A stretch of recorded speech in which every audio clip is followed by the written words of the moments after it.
We're getting those updates from Metro Police, who just gave us a little bit of detail of what happened inside that high school at about 11 o'clock this morning local time. They say a 17-year-old student, a male, walked into the cafeteria of Antioch High School and fired several gunshots with a pistol.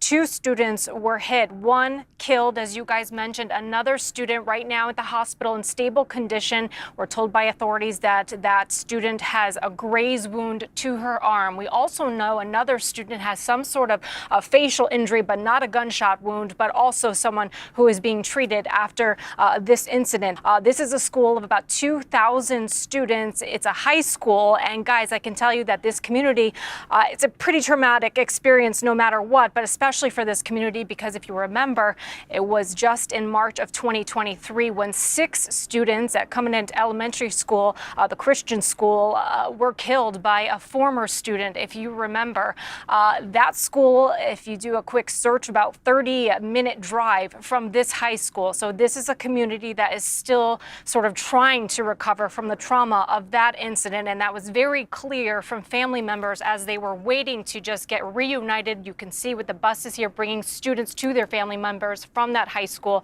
But I want you to listen to one interview from a grandmother who was waiting just to see their family member come back to them from that high school after this incident today. Take a listen. Tonight, when it's all over with, I'll lay in the bed and I'll cry. Because I can't right now. I gotta make sure everybody's good. So we're going to hope that she is going to get off the bus pretty soon, and you're going to be able to hug her. And what's that going to be like? It's going to feel good because those other parents, they're not going to be able to do that. Yeah, you can hear the crack in her voice talking about that. Family members still waiting to be reunited with their loved ones. That gunman, again, as I mentioned, 17-year-old, he turned the gun on himself. According to authorities, no longer a threat there for the high school. So that reunification process is happening right now as that school is no longer in lockdown. And we know the homicide unit is the lead investigators on this case, guys. I feel nervous because I want to see my child. That's a very dangerous. I can handle it. I need to see my child and make sure my child was safe. Because this day, your child can leave from home, and then a little bit, they told you your child died. That is not safe. My child get from home, he was safe. I need to see my daughter. I was in my house and watching TV, and my son called me from different school. He said, "Mommy, Rebecca texted me, you want to go and pick her up." I said, "What's happened?" He said, sis was not safe. Something better happened at school. I was talking on the phone with somebody long distance. I told the person, hang the phone up. Let me find out what's happened to my children. You know, these days school is not safe. And a little bit from there, I said, tell Rebecca to text me. Rebecca texts me, "Hey, Mommy, there's another student. He saw 2 kids and shot himself, but I don't know." I say, "Really?" He say, "Yeah." I say, "Are you okay?" He said, "Mommy, I'm not safe. Come and pick me up." But you can't pick me up right now. Just watch your phone and keep phone too close with you. And then from there, I just grabbed my phone, went to bathroom.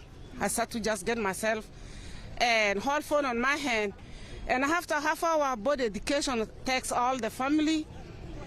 We need to come down here, St. Thomas Clinic, to kind of pick up the student. At 11:11 this morning, the Emergency Communications Center received a active shooter call, shots being fired call from Antioch High School. From the investigation to this point, we know that at 11:09 a.m., a person who has been identified as a 17-year-old, armed with a pistol, fired multiple shots in the cafeteria of the school. The individual wounded 2 other students, one of them fatally, before shooting and killing himself. Definitely relieved, but I don't like the situation, as I think any parent wouldn't like this situation. I think extra actions need to be taken to prevent stuff like this. My wife and I were talking on the way here of really considering just homeschooling all the kids. because why risk it with this? He texted me and was like, I just heard something. And he was like, he mentioned a school shooting. He said, I think we're having a school shooting. And I was like, are you sure? You know, because you don't think it will happen to you. And he said they just put us on lockdown. And of course, are you okay? Are you okay? And he's like, yes, the windows are covered. The tables are in front of the door. I'm under a desk. I'm fine. It was so sad to hear him like text me, just because he's like, it's fine, Mom, it happens. Should it though? It's my 16-year-old is like, oh, it's fine, Mom, it happens. It breaks my heart. It breaks my heart that it's normal. It should not be normal. So he's really lucky he wasn't in the line of fire today. Instead of them trying to take away their phones are not shooting schools up. They need to take away guns and put metal detectors in schools and do more to protect the children. Like, if we're not going to protect ourselves, or at least we should protect our children from school shootings and gun violence. Whether her be homeschooled, I know that at least she's safe there. Like, you should be sending your kids to school so they can get an education and not have to worry if they're going to get a bullet in them. Like, that's not something we should be worrying about right now.